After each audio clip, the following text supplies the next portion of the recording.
Hello guys, அழகே அழகில அடுத்ததாக என்ன நடக்குதுன்னு சொன்னால், மதியோட உண்மையான முகத்தை பார்த்துட்டு திகைச்சு போகிறாங்க தங்கராசு. என்னப்பா இது, இவ்வளோ நாளும் அந்த வீட்டில் இருந்தவங்க தான் பயந்துட்டு இருந்தாங்க, இப்போ என்னையே மிரட்டிட்டு போகிறாளே என்ற மாதிரி பயப்படுறாங்க. ஆனால் அவங்க மிரட்டினதுக்கு காரணம் தங்கராசு தான். தங்கராசு பண்ணின காரியத்துக்கு தங்கராசுவை என்ன இப்படியெல்லாம் பண்ணிட்டு பேசாமல் வீட்டில் உட்காந்துருக்கலான்னு நினச்சிங்களா? உங்களால் தான் என்னோட வேலை இல்லாமல் போச்சா? அதுக்கு பதில் சொல்லுங்கன்னு கேட்கும்போது இவங்களுக்கு வேறு வழி இல்லை, உண்மையை சொல்லிடுறாங்க. சொன்னதுக்கப்புறமா மதி விட்டு வைப்பாங்களா? விடவே இல்லை. எப்படி என்னோட வேலை இல்லாமல் போச்சுதோ அதே வேலை எனக்கு தேவை. இன்னும் ஒரு மாதத்துக்குள்ள நீங்கள் அந்த வேலையை எனக்கு எடுத்து தந்தே ஆகணும் என்ற மாதிரி சொல்கிறாங்க. இல்லைன்னு சொன்னால் நான் நடவடிக்கை எடுப்பேன், போலீஸ் ஸ்டேஷனில் போய் இதுக்கு கம்ப்ளைண்ட் பண்ணுவேன் என்ற மாதிரி சொல்கிறாங்க. இப்போ தங்கராசுக்கு என்ன பண்ணுறேன்னே தெரியாமல் போச்சு. இந்த விஷயம் எப்படி தெரியும் மதிக்கு என்ற மாதிரி யோசிக்கிறாங்க தங்கராசு. மதி இப்படி கத்திட்டு போகிறதுக்கு என்ன காரணம்னா, இவளோட வாழ்க்கை நல்லா இருக்கணுமென்று ஒரு சில விஷயங்களை பண்ணால் இவன் என்ன இப்படி கத்திட்டு போகிறா என்ற மாதிரி கேட்குறாங்க. இதுக்கு அவங்களோட அம்மா சொல்கிறாங்க, இங்கே பாருப்பா, நீ அவளோட வேலையை இல்லாமல் பண்ணினியா? இல்லது போனால் எதுக்கு அந்த பொண்ணு இங்கே கத்திட்டு போகுது? அது சரி, அப்படித்தான் நீ இல்லாமல் பண்ணினாலும் எப்படி அவளுக்கு தெரிஞ்சது என்ற மாதிரி கேட்குறாங்க. கேட்குறதுக்கு அவங்க தங்கராசு என்ன சொல்கிறாங்கன்னு சொன்னால், அதுக்கு தான் ஆள் இங்கேயே இருக்கே, இதுக்கு வெளியில் இருந்து ஒருத்தங்க வரணும் என்ற மாதிரி சொல்கிறாங்க. இங்கேயே இருக்கா? இங்கே இருக்குன்னு சொன்னால் யாரை சொல்கிற என்ற மாதிரி சொல்கிறாங்க. வேறு யாரம்மா, உங்களோட மருமக தான், அதுதான் ரேவதி. ரேவதி தான் சொல்லியிருக்கணும் என்ற மாதிரி சொல்கிறாங்க. ரேவதி இங்கே வா என்ற மாதிரி கூப்பிடுறாங்க தங்கராசு. ஏதாவது மதிக்கு சொன்னியா என்ற மாதிரி கேட்குறாங்க. என்னங்க, எதை பற்றி கேட்குறீங்க? இப்போ எதுக்கு மதி கத்திட்டு போகிறா தெரியாதா உனக்கு என்ற மாதிரி சொல்கிறாங்க. ஆமாம், எனக்கு நல்லாவே தெரியும், நீங்கள் தான் அதுக்கு காரணம்னு சொன்னால் உங்களோட அவள் பிரச்சனை படத்தானே பண்ணுவா என்ற மாதிரி சொல்கிறாங்க. இல்லை, எதுக்காக நீ அங்கே போன என்ற மாதிரி சொல்கிறாங்க. நான் என்னோட அம்மா அப்பான்ற வீட்டுக்கு போகிறது வளமை தானே, என்னமோ புதுசாக கேட்குற மாதிரி கேட்குறீங்க என்ற மாதிரி சொல்லும்போது, மதிக்கு எதுக்கு இதை பற்றி பேசினேன், எப்படி உனக்கு தெரியும் என்ற மாதிரி சொல்கிறாங்க. எங்கே பாருங்கள், என்னோட ஃப்ரெண்டுமே அந்த காலேஜில் தான் அவங்களுமே படிப்பிக்கிறாங்க, அவங்களுமே அங்கே தான் லெக்சர் பண்ணுறாங்க. அவங்க தான் சொன்னாங்க, இந்த மாதிரி மதிக்கு வேலை இல்லாமல் போனதுக்கு உன்னோட ஹஸ்பண்ட் தான் காரணம். அவங்க ஆஃபீஸில் பேசினதை நான் பார்த்தேன், பேசிட்டு அப்புறமா இவங்க தான் இல்லை அவங்களுக்கு பெர்மனெண்ட் ஆக்க வேண்டாம்ன்ற விஷயத்த சொன்னாங்க. ஏன் அப்படியெல்லாம் பண்ணுறாங்க? மதியில் அப்படி என்னதான் உங்களுக்கு கோவம் என்ற மாதிரி என்னையுமே அந்த லிஸ்ட்டில் சேர்த்து விட்டுட்டாங்க. எனக்கு இதுக்கு எந்த சம்மந்தம் இல்லையே. ஒருவேளை இந்த விஷயம் மதிக்கு தெரிஞ்சா என்ன ரேவதி அக்கா தான் இந்த மாதிரி பண்ணிட்டாங்களோ என்ற மாதிரி என்ன தப்பாக நினைக்க மாட்டாங்களா? அதனால் நான் மதிகிட்ட கேட்டேன், இதுக்கு என்ன காரணமோ தெரியலை என்ற மாதிரி நான் சொன்னேன். மதி இருங்க வாரேன்னு சொல்லிட்டு கோமா கிளம்பினவ தான், இங்கே தான் நேராக வருவான்னு எனக்கு நல்லாவே தெரியும் என்ற மாதிரி சொல்கிறாங்க. அது சரி, உன்னோட அம்மா அப்பா எதுவும் பேசலையா என்ற மாதிரி சொல்கிறாங்க. அவங்களுக்கு எங்கே தெரியும் இந்த விஷயம், இப்போ இனிமே தான் போய் அங்கே சத்தம் போடுவான்னு நினைக்கிறேன் என்ற மாதிரி சொல்கிறாங்க. இங்கே பாரு, மதியோட வாழ்க்கை நல்லா இருக்கணும், மதியும் சுரேஷும் தங்களோட வாழ்க்கையில் சந்தோஷமாக இருக்கணும்ன்றதுக்காக தான் நான் இதை பண்ணினேன். அதை கொஞ்சம் கூட புரிஞ்சு கொள்ளாமல் அந்த பொண்ணு இப்படி சத்தம் போட்டுட்டு போகுது, நீயுமே அவளுக்கு சப்போர்ட் பண்ணி பேசியிருக்கிற, பத்தாவதுக்கு இந்த விஷயமெல்லாம் அவளுக்கு போய் சொல்லியிருக்கிறேன்னு சொன்னால் நீ என்னை பற்றி என்ன நினைக்கிற? நான் என்ன முட்டாளன்னு நினச்சிட்டு இருக்கிறியா என்ற மாதிரி சொல்கிறாங்க. இங்கே பாருங்கள், நீங்கள் எங்களோட குடும்பத்தில் இருக்கிறவங்களுக்கு நல்லது பண்ணுறீங்கன்னு அவங்க நினச்சிட்ருக்குறாங்க. ஆனால் அந்த பொண்ணோட வேலையை இல்லாமல் பண்ணுறதுக்கு உங்களுக்கு அதிகாரம் இல்லை தானே? நீங்கள் ஏன் அந்த விஷயமெல்லாம் பண்ணீங்க? அவளுக்கு பிடிச்சிருந்தா வேலைக்கு போவா, பிடிக்கலண்டா வேலைக்கு போகாமல் நிற்பா, அது அவளோட தனிப்பட்ட விருப்பம். அதில் நீங்கள் தலையிட முடியாது இல்லையா? நீங்கள் ஏன் இந்தளவு தூரத்துக்கு போனீங்க என்ற மாதிரி கேட்குறாங்க. எங்கே பாரு, அடிக்கடி உன்னோட தம்பிக்கும் அதே மாதிரி அந்த பொண்ணுக்கு முடியல பிரச்சனை வந்துட்டே இருக்குது. எப்போ பாரு பிரச்சனை பண்ணிகிட்டே இருக்கிறாங்க, நெடுகளுமே கம்ப்ளைண்ட் வந்துட்டே இருந்தது. சரி, அவள் வேலைக்கு போகாமல் வீட்டை இருந்தால் கொஞ்சமாவது பொறுப்பாக நடந்து கொள்வான்னு நினச்சேன் என்ற மாதிரி சொல்கிறாங்க. நீங்கள் யாருங்க நினைக்கிறதுக்கு? அதை அவங்க பார்த்து கொள்ள மாட்டாங்களா? ஒரு சில பிரச்சனைகள் அவங்களுக்குள்ள இருக்கலாம், இல்லாமல் போகலாம், அப்புறமா அவங்களே அதை சரி பண்ணுவாங்க, சரி பண்ணாமலும் போகலாம். அதெல்லாம் ஆராய வலிக்கிட்டு நீங்கள் எதுக்குங்க தேவையில்லாத பிரச்சனையில் மாட்டுப்படுறீங்க என்ற மாதிரி சொல்லும்போது அவங்கள்ட்ட அம்மா சொல்கிறாங்க, சரியாக சொன்னேன், இவனுக்கு அடிக்கடி நான் சொல்லியிருக்கிறேன் அந்த வீட்டு பிரச்சனையில் தலையிட வேண்டாம் என்று சொல்லும்போது இவன் எல்லாம் எனக்கு என்ன சொல்லியிருக்கிறான் தெரியுமா? இதுதானம்மா கடைசி தடவை, இனிமே நான் அவங்களோட பிரச்சனையில் தலையிட மாட்டேன்னு சொல்லி எப்போ பாரு உன்னோட குடும்ப பிரச்சனையிலே அவன் தலையிட்டு இன்றைக்கு பாரு தேவையில்லாத ஒரு பிரச்சனையை தண்டை தலையிலே எடுத்து வச்சிருக்கிறான். எதுக்கு? அவள் வேலைக்கு போனா என்ன, போகாட்டி என்ன? தங்கராசு உனக்கு என்னப்பா, அவள் என்ன சம்பாதிச்சு கொண்டு உனக்கா தரப்போறா, நீ எதுக்கு அந்த பிரச்சனையில் தலையிட்ட என்ற மாதிரி இங்கே சத்தம் போட்டுட்ருக்குறாங்க. இங்கே இந்த பிரச்சனை போகும்போதே தங்கராசுக்கு தெரிஞ்சிட்டது, இந்த மாதிரி சும்மா எல்லாம் இருக்க மாட்டா, இப்போ போய் சுரேஷோட பிரச்சனை பண்ணுவான், அதுக்கப்புறமா மாமனார் மாமியார் எனக்கு கால் பண்ணுவாங்க, அதுக்கு முன்னாடியே நாங்கள் போகலாமா வேண்டாமா என்ற மாதிரி வந்து ஜோதிச்சுட்டு இருக்கிறாங்க. எங்க மதி வந்து சத்தம் போடுறாங்க. இப்போ தானே தெரியுது இந்த வீட்டில் எனக்கு எதிராக என்ன அட்டகாசமெல்லாம் நடக்குது, என்ன பிரச்சனையெல்லாம் நடக்குதுன்னு எனக்கு இப்போ தானே தெரியுது. எனக்கு வேலைக்கு போகக்கூடாதுன்னு சொன்னால் நான் போகாமல் விடுவேன். யார் இவங்க இதெல்லாம் தடுக்கிறதுக்கு என்ற மாதிரி வந்து சத்தம் போடுறாங்க. மலர் சொல்கிறாங்க, இங்கே பாரு மதி, சத்தம் போடாத. ஏற்கனவே அவங்க ஹாஸ்பிட்டலுக்கு போயிட்டு வந்திருக்கிறாங்க. அவங்களுக்கு ஏதாவது பிரச்சனை ஆகிட போகுது, வேண்டாம் மதி என்ற மாதிரி வந்து சொல்கிறாங்க. நீங்கள் சும்மா இருங்கக்கா, நீங்கள் இந்த மாதிரி ஒரு பிரச்சனையில் மாட்டுப்பட்டால் தான் அதோட வேதனை உங்களுக்கு தெரியும். இந்த வேலைக்காக நான் எவ்வளோ கஷ்டப்பட்டிருப்பேன் தெரியுமா? கஷ்டப்பட்டு படித்து ஒரு வேலை எடுத்தால் அதை ஈஸியாக போய் இல்லாமல் பண்ணிட்டு இவங்க வருவாங்களா? இவங்க யார் இதெல்லாம் பண்ணுறதுக்கு? என்னோட அம்மா அப்பா நான் வேலைக்கு போகும்போது எவ்வளோ சந்தோஷப்பட்டாங்க தெரியுமா? பரவாயில்லையே, என்னோட பொண்ணு வந்து வேலைக்கு போகிறா, சம்பாதிக்கிறா, அவள் தன்னோட காலில் நிற்கிறா, அவளுக்கு என்ன பிரச்சனை வந்தாலும் அவளே பார்த்துக்கொள்ளுவான்னு எவ்வளோ சந்தோஷப்பட்டாங்க. நான் எவ்வளோ சந்தோஷப்பட்டேன். ஆனால் இப்படி இவங்க பண்ணிட்டு போயிருக்கிறாங்க என்ற மாதிரி வந்து சொல்கிறாங்க. என்ன சத்தம் இங்கே? என்ன பழையபடி ஆரம்பிச்சிட்டாலா பிரச்சனையை? என்ன வேலைக்கு போகிறேன்டா போகட்டுமே, எதுக்கு வந்து சத்தம் போட்டுட்ருக்குறா என்ற மாதிரி வந்து சொல்கிறாங்க அவங்களோட மாமியார். சொல்லும்போது, நான் வேலைக்கு போகிறது இருக்கட்டும், இதெல்லாம் யார் பண்ணாங்க தெரியுமா? எனக்கு வேலை இல்லாமல் போனதுக்கு யார் காரணம் தெரியுமா? என்னது சுரேஷை காரணம்னு சொல்ல போறியா? இங்கே பாரு, சுரேஷை பழி சொல்கிறதே வேலையை வச்சுக்கொள்ளாத என்ற மாதிரி வந்து சொல்கிறாங்க. சுரேஷுக்கும் இதுக்கும் எந்த சம்மந்தம் இல்லை.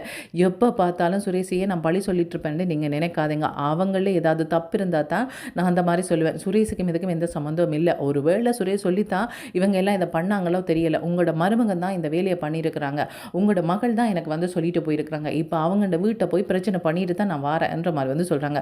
எதுக்கு நீ அங்கேயெல்லாம் போகிற? உன்னை நல்லவண்டு நினச்சி உனக்கு நல்லது பண்ண போய் இப்போ அவங்கள்ட தலையில் பெரிய பிரச்சனையை ஏற்படுத்திட்டு வந்திருக்கிறியா? அவங்கள்ட குடும்பத்துக்குள்ளே ஏதாவது பிரச்சனை வரப்போகுது இல்லையா? அதெல்லாம் நீ யோசிக்க மாட்டியா என்ற மாதிரி வந்து சொல்கிறாங்க. இங்கே பாருங்கள், அவங்கள்ட குடும்பத்துக்கு பிரச்சனை ஏற்படுத்தணுமெண்டே எனக்கு ஒன்றும் ஆசை கிடையாது. என்னோட குடும்பத்துக்குள்ளே வர பிரச்சனையை நானே பேசி சமாளிப்பேன். அதுக்கான தீர்வை நானே பார்த்துக்கொள்வேன். எதுக்கு ஒரு சில பேர் வந்து அதுக்குள்ளே வந்து தேவையில்லாமல் வந்து தாங்க வந்து தலையிட்டு எங்களோட பிரச்சனையை பெருசாக்கி வச்சதும் இல்லாமல் எங்களோட வேலைக்கும் பிரச்சனை வச்சுட்டு போயிருக்கிறாங்கன்னு தான் எனக்கு தெரியலை என்ற மாதிரி வந்து மதி சொல்கிறாங்க. இது தங்கராசு வேலை இல்லாமல் பண்ணுறானா? தங்கராசு வேலை இல்லாமல் பண்ணுறான்னு சொன்னால், நீ வந்து எப்போ பார்த்தாலும் சுரேஷோட பிரச்சனை பண்ணிகிட்டு இருக்கிற, நீ வந்து பொறுப்பு இல்லாமல் இருக்கிற, வீட்டில் ஒரு டம்ளர் எடுத்து வைக்க சொன்னதுக்கே போலீஸ் ஸ்டேஷன் வரைக்கும் போகிற, இப்படிப்பட்ட உனக்கு கொஞ்சம் வீட்டில் பொறுப்பாக இருக்கணும்னு நினச்சிருப்பான். அதுதான் என்ற மாதிரி வந்து சொல்கிறாங்க. அவங்க யார் இதெல்லாம் நினைக்கிறதுக்கு? அவங்கள்ட டம்ளரை அவங்க எடுத்துகிட்டு வச்சுட்டு போகிறாங்க, வைக்காமல் போகிறாங்க, அது அவங்கள்ட பிரச்சனை. அதுக்காக என்னோட வேலையிலெல்லாம் விளையாடிட்டு இருக்கிறாங்களா? இருங்க வாரேன்னு சொல்லிட்டு அவங்க தன்னோட காலேஜுக்கு போகிறாங்க. அங்கே தங்கராசு யாரை சந்தித்து இந்த வேலையெல்லாம் அவங்க பண்ணினாங்களோ அவங்கள சந்திக்கிறாங்க. சார், நீங்கள் இப்படியெல்லாம் பண்ணுவீங்கன்னு நான் கொஞ்சம் கூட எதிர்பார்க்கல சார். ஏன் சார் இப்படி பண்ணீங்க? எனக்கு நல்லாவே தெரியும் கண்டிப்பாக இந்த வேலை கிடைக்குமென்று எனக்கு தெரியும். ஆனால் வேலை இல்லாமல் போனப்போ ஏன் இந்த மாதிரியெல்லாம் நடந்துச்சு? யார் இதுக்கெல்லாம் காரணம் என்ற மாதிரி வந்து என்னமோ என்னில் தான் தப்புன்ற மாதிரி வந்து நினச்சிட்டு நான் வீட்டுக்கு போயிட்டேன். ஆனால் அன்றைக்கில் இருந்து இன்று வரைக்கும் நான் எவ்வளோ கஷ்டப்பட்டுருக்கிறேன் தெரியுமா? இந்த வேலை எனக்கு போயிட்டுதேன்னு கஷ்டப்பட்டுட்ருக்கிறேன். இந்த வேலை நான் பிடிச்சி பண்ணின வேலை. நான் பிடிச்சி ஒவ்வொரு நாளும் நான் விருப்பப்பட்டு இந்த வேலையை பார்த்துட்டு இருந்தேனோடைய ஏனோ தானோண்டு பார்க்கல. சம்பளம் கிடைச்சா போதுமென்று நினச்சி நான் வேலைக்கெல்லாம் வரலை. ஆனால் எனக்கு வேலை இல்லாமல் பண்ணது யார்? அதை கேட்டு நீங்களுமே இந்த மாதிரி முடிவெடுத்துருக்கிறீங்க என்று தெரிஞ்சப்போ எனக்கு எவ்வளோ வேதனையாக இருந்தது தெரியுமான்ற மாதிரி வந்து சொல்கிறாங்க. இங்கே பாரும்மா, நீ ரொம்ப கெட்டிக்கார பொண்ணு தான், நீ நல்லா வேலை பார்க்குற பொண்ணு தான், அது எனக்கு நல்லா தெரியும். உன்னோட சொந்தக்கார பையன் தான் இந்த மாதிரி வந்து சொன்னாங்க. அவங்களுக்கு வேலை வேண்டாம், அவங்க வீட்லேயே இருக்கணும், அவங்களோட குடும்ப வாழ்க்கைக்காக தான் இதெல்லாம் சொல்கிறேன்னு சொல்லி தங்கராசு தான் வந்து சொல்லியிருந்தாங்க.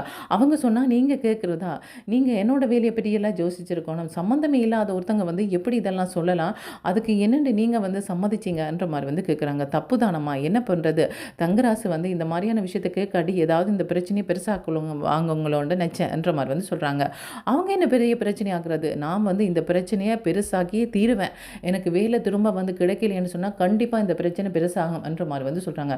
என்னம்மா என்னையே மிரட்டுறியா? மிரட்டலை சார், எனக்கு திரும்ப அந்த வேலை வேணும், அவ்வளவுதான்.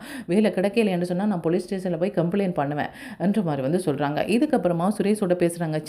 உங்களோட மாமா இவ்வளோ மோசமானவங்களாக இருப்பாங்கன்ட்டு எனக்கு தெரியாது. என்னமோ நல்லது பண்ண வராங்க, என்னமோ அவங்க பேசுகிறதெல்லாம் எனக்கு பிடிக்காம இருக்கோலையா, இந்த வீட்டில் இருக்கிறவங்களுக்கெல்லாம் பிடிச்சிருக்கே என்ற மாதிரி வந்து நினச்சிட்டு அமைதியாக இருந்தேன். இப்போ தான் தெரியுது நான் வேலைக்கு போகக்கூடாது, நான் சம்பாதிக்கக்கூடாது, அப்போ தானே தான் சொல்கிறதெல்லாம் கேட்பேன். என் கையில் 4 காசு இருந்தால் எனக்கு பிடிச்சதை நான் வாங்கிடுவேன், நான் நிம்மதியாக இருந்துருவேன்னு நினச்சிருக்கிறாங்க. இந்த மாதிரி ஒருத்தங்களை நான் பார்க்கவே இல்லை. ஏன் இப்படி இருக்கிறாங்க என்ற மாதிரி வந்து சொல்கிறாங்க. அவங்கள்ட்ட பேச்சை நீங்கள் வேணுமெண்டா கேட்கலாம், நான் கேட்க வேண்டிய வேண்டாம் அவசியம் இல்லை. இனிமேல் இந்த விஷயத்தில் அவங்க தலையிடவே கூடாது. தலையிட்டாங்களேண்டா நீங்கள் யார் இதை பற்றி பேசுகிறக்கன்னு நான் கண்டிப்பாக முகத்துக்கு நேராக கேட்பேன் என்ற மாதிரி வந்து சொல்கிறாங்க. இங்கே பாரு, நீ ரொம்ப மோசமாக போயிட்டுருக்கிற, கொஞ்சம் அமைதியாக இரு மதி என்ற மாதிரி வந்து சொல்கிறாங்க. எதுக்கு அமைதியாக இருக்கணும்? உங்களோட வேலை போனால் நீங்கள் பேசாமல் இருப்பீங்களா? ஆமாம், என்ற வேலையுமே நீ இல்லாமல் பண்ணியிருக்கிறா தானே. இப்போ உண்ட வேலை இல்லாமல் போகும்போது உனக்கு எவ்வளோ கோவம் வருது? இப்படி தானே எனக்கு இருந்திருக்கும் என்ற மாதிரி வந்து சுரேஷ் சொல்கிறாங்க. உங்களோட வேலை இல்லாமல் போனதுக்கு ஒரு ரீசன் இருக்குது. ஆனால் எந்த வேலை இல்லாமல் போனதுக்கு என்ன காரணம்? என்னில் ஏதாவது தப்பு இருக்கா? குடும்ப பிரச்சனையை கொண்டு போய் வந்து ஆஃபீஸ் வரையும் பேசுறதுக்கு இவங்க யார் என்ற மாதிரி வந்து கேட்குறாங்க.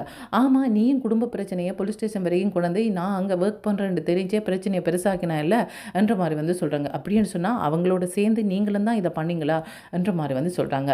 இப்படி சொல்லும்போது சுரேஷ் சொல்கிறாங்க, இதுக்கு எனக்கு எந்த சம்மந்தமுமே கிடையாது. நீ வந்து வேலை இல்லாமல் வரும்போது நான் ரொம்பவே வருத்தப்பட்டேன். பாவம், இவ்வளோ நாளும் வேலைக்கு போயிட்டு இருந்தா இப்போ வேலையுமே இல்லையே, இனிமேல் வீட்டிலேருந்து ஒரே பிரச்சனையாக இருக்க போதுன்னு நான் நினச்சேன். ஆனால் நீ இப்போ என்னில் பழி போடுறியா என்ற மாதிரி வந்து கேட்குறாங்க. அப்படின்னு சொன்னால் அவங்க யார் இதில் தலையிடுறதுக்கு? நீங்கள் சொல்லலைன்னு சொல்கிறீங்க.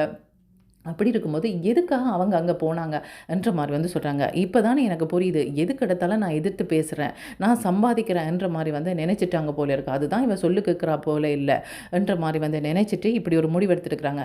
இருங்க வாரேன், ஒரு மாதத்துக்குள்ளே இந்த வேலை திரும்ப எனக்கு கிடைக்கல, நான் அந்த போலீஸில் வந்து கம்ப்ளைண்ட் பண்ணுவேன், இன்ஸ்பெக்டர்கிட்ட போய் கம்ப்ளைண்ட் பண்ணுவேன். இங்கே பாருங்கள், இவ்வளோ நாளும் வீட்டுக்குள்ளே வந்து எனக்கு ஒரு டம்ளர் எடுத்து வைக்கலன்னு பிரச்சனை பண்ணிகிட்டு இருந்தாங்க. இப்போ என்னோடய ஆஃபீஸுக்கே வந்து பிரச்சனை பண்ணுற அளவுக்கு வந்துட்டாங்க. என்னுடைய காலேஜுக்கே வந்து அங்கே எனக்கு வேலை இல்லாமல் பண்ணி வச்சுக்கிறாங்க. இதுக்கு ஒரு தீர்வு தாங்கன்னு கேட்பேன். அப்போ தெரியும் உங்களுக்கு என்ற மாதிரி வந்து சொல்கிறாங்க. இப்போ வந்து சுரேஷ் வாரன்ட்டு தங்கராசுக்கு ஃபோன் பண்ணுறாங்க. எதுக்கு மாமா உங்களுக்கு இந்த தேவையில்லாத வேலையெல்லாம்? உங்களுக்கே 6-8 பிரச்சனை இருக்குது, இதில் வேற இவோட பிரச்சனையை எதுக்கு நீங்கள் இழுத்து வச்சு தேவையில்லாத பிரச்சனையை தலையில் எடுத்து வச்சுக்கிறீங்க? இவளை பற்றி தான் உங்களுக்கு தெரியுமில்ல, எதுக்கு மாமா இந்த பிரச்சனைன்னு சொல்லும்போது, சுரேஷ் நீமா பேசுகிற, உனக்காக தானே இதெல்லாம் பண்ணினேன், எதுக்காக எனக்காக நீங்கள் எதுக்கு மாமா இதெல்லாம் பண்ணணும்? இவளுக்கு வேலை இல்லாமல் போனால் மட்டும் நான் நிம்மதியாக இருந்துட்டேன்னா இன்னுமே பிரச்சனையாக இருக்குது, இவள் வேலைக்கு போனால் தான் எனக்கு நிம்மதியாக இருப்பேன் போல இருக்கு என்ற மாதிரி வந்து சொல்கிறாங்க. இப்போ வந்து இவங்க ரேவதியை பார்த்து கேட்குறாங்க, உன்னோட குடும்பத்துக்கு நல்லது பண்ண போய் நான் இப்போ கெட்ட பேர் கேட்டுட்டு இருக்கிறேன் என்ற மாதிரி வந்து சொல்கிறாங்க. நீங்கள் எதுக்கு அவங்களுக்கு நல்லது பண்ண போகிறீங்க? அவங்க எல்லாருக்குமே எது நல்லது எது கெட்டதுன்னு தெரியும். அவங்களோட வேலையை பார்த்துட்டு இருப்பாங்க.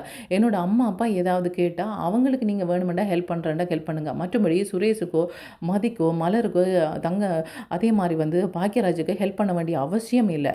தங்கராசு, நீங்கள் உங்களோட வேலையை பாருங்கள் என்ற மாதிரி வந்து சொன்னோன்னே, என்ன ரேவதி நீயும் பேச ஆரம்பிச்சிட்டியா? ஆமாம், நீங்கள் பண்ண காரியத்துக்கு இதுவும் பேசுவேன் இன்னும் பேசுவேன் என்ற மாதிரி வந்து சொல்கிறாங்க. இங்கே பாரு, இதுக்கு நீ அவங்களுக்கு சப்போர்ட் பண்ணவே கூடாது. சப்போர்ட் பண்ணின்னு சொன்னால் இந்த வீட்டை விட்டே நீ வெளியேற வேண்டி வரும் என்ற மாதிரி வந்து சொல்கிறாங்க. பின்ன என்ன பண்ண சொல்கிறீங்க? நீங்கள் பண்ண காரியத்துக்கெல்லாம் நான் வந்து அவங்ககிட்ட வந்து ஏச்சி வேண்டிகிட்டு இருக்கணுமா? அவள் எவ்வளோ கோவமாக வந்தா தெரியுமா? அவளோட வேலை இல்லாததில் அவளுக்கு எவ்வளோ கோவம் வரும், எவ்வளோ கவலையாக இருக்கும், என்னால் அதை புரிஞ்சு கொள்ள முடியுது என்ற மாதிரி வந்து சொல்கிறாங்க. அப்படின்னு சொன்னால் நீ எனக்கு சப்போர்ட் பண்ணல, மதிக்கு சப்போர்ட் பண்ணுறியா? ஆமாம், மதிக்கு தான் நான் சப்போர்ட் பண்ணுறேன் என்ற மாதிரி வந்து சொல்கிறாங்க. இந்த பிரச்சனையை மதி எவ்வளோ தூரத்துக்கு கொண்டு வைப்பறாங்கன்றதை கைஸ் வெயிட் பண்ணி தான் பார்க்கணும். ஓகே, தேங்க்யூ, பாய்.